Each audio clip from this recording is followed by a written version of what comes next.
நம்ம ஆஃபீஸ்க்கு ஒரு ஏலியன் வந்திருக்கு. ஃபேமஸ் உங்களை பார்க்கலாம்.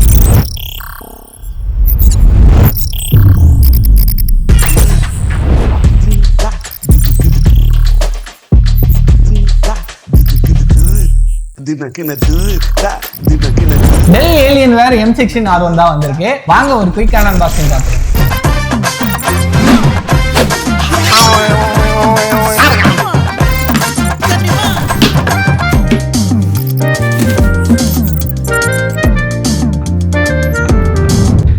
அன்பாக்சிங் முடிஞ்சு லேப்டாப் கைக்கு வந்துருச்சு. வாங்க டிசைன் எப்படி பார்க்கலாம்.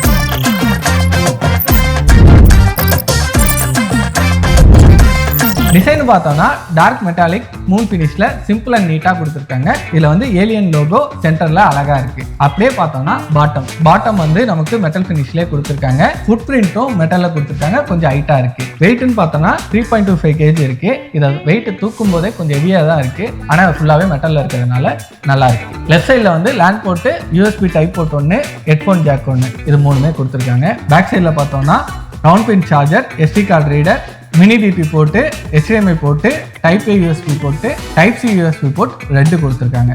ரெண்டு பக்கமும் ஏர் வென்டிலேஷன் இருக்கு. ரைட் சைடில் பார்த்தா ஃபுல்லாகவே ஏர் வென்டிலேஷனுக்காக கொடுத்துருக்காங்க. ஓகே, லேப்டாப்பை ஓப்பன் பண்ணி பார்ப்போம். லேப்டாப்பை ஓப்பன் பண்ணால் சிங்கிள் ஹேண்ட் ஓப்பனிங் தான், ஸ்மூத்தாக அழகாக இருக்கு. ஆனால் என்ன ஸ்க்ரீன் மட்டும் கொஞ்சம் ஆடுது. இது ஃப்ரண்ட்ல வந்து இவ்வளோ பெரிய அனிக்கும் டிசைன் கொடுத்துருக்காங்க. என்னடா ஸ்பீக்கர் அவுட்டுன்னு நினைச்சேன். இது பார்த்தா ஏர் இன்டேக்குக்காக கொடுத்துருக்காங்க. கிரையோடெக் கூலிங் சிஸ்டம் ஒர்க் பண்ணியிருக்காங்க. ஸோ அதனால ஹீட் கம்மியாக இருக்கும்னு நம்ம எக்ஸ்பெக்ட் பண்ணலாம். கீபோர்டு நல்லா ஸ்பேசியஸான கீபோர்டு கொடுத்துருக்காங்க. Alienware M series கீபோர்டு கொடுத்துருக்காங்க. RGB பேக்லைட்டோட வந்துருது. கேமர்ஸ் லேப்டாப்ன்ற ஐடென்டிஃபை பண்றதுக்காகவே கேமர்ஸ் தப்பா ஏதாவது விண்டோ பட்டனை பிரஸ் பண்ணிடக்கூடாதுன்றதுக்காக விண்டோஸ் லாக் பட்டனை செப்பரேட்டா கொடுத்துருக்காங்க. இது முன்னாடியே சொன்ன மாதிரி மியூட் பட்டன், சவுண்ட் பட்டன்லாம் ரைட் சைட்ல தனித்தனியா கொடுத்துருக்காங்க. டிஸ்பிளே 16 inch QHD பேனல்ல 2650 x 1600 மெகாபிக்சல்ல கொடுத்திருக்காங்க. 165 ரெஃப்ரெஷ் ரேட்ல 300 நெட்ஸ் வரைக்கும் பீக் பிரைட்னஸ் வந்துடுது. sRGB இருக்கிறதுனால கலர் குவாலிட்டி நல்லாவே இருக்கு. நெக்ஸ்ட் ஸ்பெக் தான் i7 ஜெனரேஷன் 650XS ப்ராசஸர் தான் வந்திருக்கு. ஓவர் கிளாக்கிங் பண்ணிக்கலாம். 6 கோர் பர்ஃபார்மன்ஸ் கோராவும் 8 கோர் எஃபிஷியன்ட் கோராவும் 20 த்ரெட்ஸ் வந்துருது. ஸோ உங்களுக்கு பர்ஃபார்மன்ஸ்ல எந்த லாகிங்கும் இருக்காது. இப்போ என் கையில் இருக்கிறது 16 GB RAM வந்தது, 1 TB SSD-யோட வருது. நம்ம 64 GB RAM-உம் 2 TB SSD-யும் வரைக்கும் அப்டேட் பண்ணிக்க முடியும். இது ப்ரீலோடட் Windows 11 ஹோமோட வந்துருது. MS ஆஃபீஸ்லாம் எதுவுமே கிடையாது. கனெக்டிவிட்டின்னு பார்த்தோம்னா லேண்ட் கேபிள் உங்களுக்கு கொடுத்துருக்காங்க. Wi-Fi 6E வந்துருது. ப்ளூடூத் வந்து 5.2 வந்துருது. கேமர்ஸ்க்காக தான் இந்த லேப்டாப். அப்போ கிராஃபிக்ஸ் கார்டு மென்ஷன் பண்ணாம இருக்க முடியுமா? NVIDIA GeForce RTX 4050 6GB DDR5 graphics card வந்துருது. உங்களுக்கு வந்து ரே ட்ரேசிங் DLSS-னா NVIDIA-ன்னு சொல்லும்போதே கண்டிப்பா இதுல இருக்கும். நெக்ஸ்ட் வந்து வெப்கேம் தான். குவாலிட்டி நல்லாவே இருக்கு. 1080 பிக்சல்ல கொடுத்துருக்காங்க. இதுல வந்து வெப்கேம் ஷட்டர் கொடுக்கல. இது மைக்குக்கு பிசிக்கலா ஒரு பட்டன் கொடுத்துருக்காங்க மியூட் பண்ணிக்கிறதுக்காக. ஸ்பீக்கர் பார்த்தோம்னா டால்பி அட்மாஸ் ஸ்டீரியோ ஸ்பீக்கர் கொடுத்துருக்காங்க. ஸ்பீக்கர் குவாலிட்டி இது வரைக்கும் நான் லேப்டாப்ல பார்க்காத அளவுக்கு இந்த ஸ்பீக்கர் குவாலிட்டி நல்லாவே இருந்தது. இதுல வந்து சவுண்ட் குவாலிட்டி செம்மையா இருக்கு. ஓகேவா, பேஸ் வச்ச மாதிரி இருக்கு. ஒரு வாட்டி ப்ளே பண்ற மாதிரி.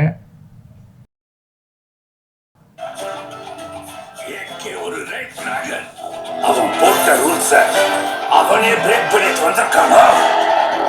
அவன் மூச்சிலேயே முடிச்சிருவான்.